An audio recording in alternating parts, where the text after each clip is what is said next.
The Third Testament Mission and Significance of Jesus and His Apostles, Chapter 13, Part 2. The Apostles Peter and Paul. Do not forget what happened to Peter, my disciple, whom Saul intended to murder. I proved to my faithful apostle that he was not alone in his ordeal, and that if he trusted in my power, I, the Christ, would defend him from those who wanted to persecute him. Saul was surprised by my divine light when he went searching to capture Peter.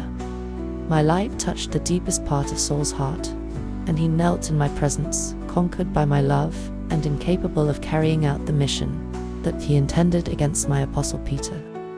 Instead, he felt a transformation of his entire being because of the great faith and love he felt for Christ. He then quickly went looking for Peter, not to murder him, but to ask Peter about the teachings of Christ and to let him become actively involved in the Lord's work. Since then, Saul became known as Paul. That change of name signified the complete spiritual transformation that had occurred in that man. Paul was not counted among my 12 apostles. He did not eat at my table, nor follow me along the roads to hear my teachings. Rather, he did not believe in me, nor see kindly those who followed me. In his heart existed the idea of exterminating the seed that I had confided to my disciples, which had already begun to spread. But Paul did not know that he himself was one of mine. He knew that the Messiah must come, and he believed in him, but could not imagine that the humble Jesus was the promised Savior. His heart was full of the arrogance of the world, and that is why he had not felt the presence of the Lord Christ. Saul had risen up against his Redeemer. He persecuted my disciples as well as those who approached them to hear my message from the lips of those apostles. Therefore I, the Christ, surprised him, who was dedicated to the persecution of those who were mine. I touched him in the most sensitive part of his heart, and he recognized me at once, for his spirit had awaited me. It was for this reason that he heard my voice. It was my will that this public man be converted in this manner, so that the world continue witnessing at each step these surprising works that serve as stimulus to its faith and understanding.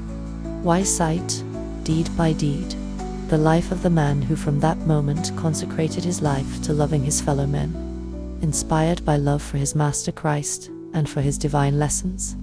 Paul was one of the greatest of the apostles of my word. His testimony was always of love, purity, truth, and light. His prior materialism was transformed to a very elevated spirituality.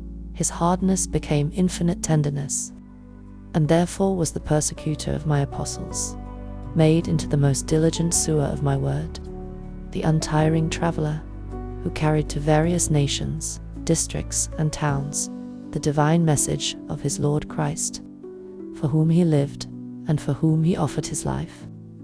Here, beloved people, you have a beautiful example of conversion, and a demonstration that even without having heard me, men can come to be my great apostles. The example of the apostles, who, other than I, the Christ, inspired the disciples in the second era as they continued their journey on earth without the divine Master. Do you not admire what each disciple was able to accomplish? I say to you that those disciples had weaknesses, as do all human beings, but later they developed great faith and love. They did not fear being left on earth as sheep among wolves, continually being persecuted and ridiculed by others. They had the power to perform miracles and knew how to use that gift to convert to the truth. Blessed were those who heard what Jesus had said through the lips of my apostles, because they presented my doctrine without any alterations in a true and pure form. That is why those men who heard my apostles speak felt in their spirits the presence of the Lord Christ. They experienced a sensation of power, wisdom, and majesty.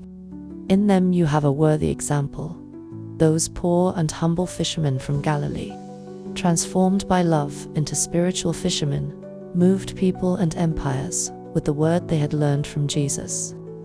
And with their perseverance and sacrifice, they prepared the conversion of the peoples and the establishment of spiritual peace. From kings to beggars, they knew my peace in those days of true Christianity. That era of spirituality was not lasting among men. But I, the Christ, who know all, had already promised and proclaimed my return. For I knew that you would once again have need of me. The expansion of Christianity. My doctrine, on the lips and in the works of my disciples, was a sword of love and light that fought against ignorance, idolatry, and materialism. A clamor of indignation was raised by those who saw their myths and traditions would soon be toppled, while at the same time in other hearts a hymn of joy was raised before the illuminated path that opened to hope and faith for those thirsty for truth and oppressed by sin.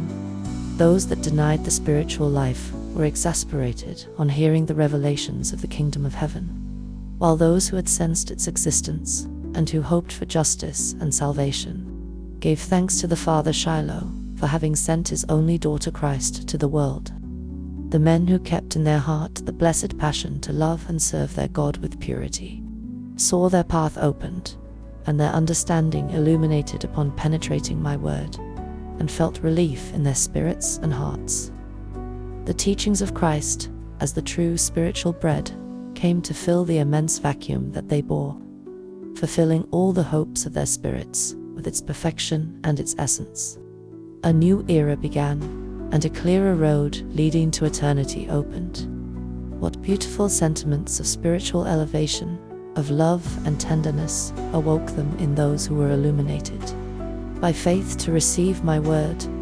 What courage and firmness accompanied those hearts that knew how to suffer and face up to all without weakening for an instant. Could it have been because the blood of the Master was still fresh? No, people, the spiritual essence of that blood, which was the spiritual representation of divine love, will never dry or vanish. It is present, and is as alive and warm now as it was then. It is that in those hearts there was also love for the truth to which they consecrated their lives and offered even their blood, as confirmation that they had learned the lesson of their Master, that nobly spilled blood overcame the obstacles and difficulties. Oh, how the spirituality of the disciples of my word contrasted with the idolatry, the materialism, the selfishness, and the ignorance of the fanatics of the old traditions, or of the pagans who lived only to worship material pleasures. So good examples along the road, do not adulterate my teachings. In this, imitate my disciples of the second era, who never fell into material forms of worship to teach and explain my doctrine. The idolatry into which mankind later fell cannot be attributed to them.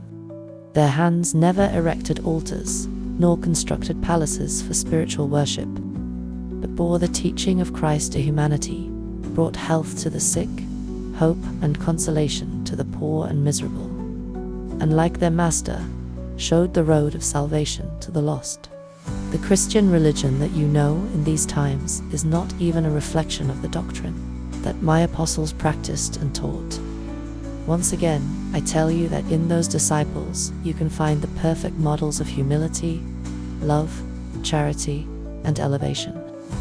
They sealed with their blood the truth that they pronounced with their lips.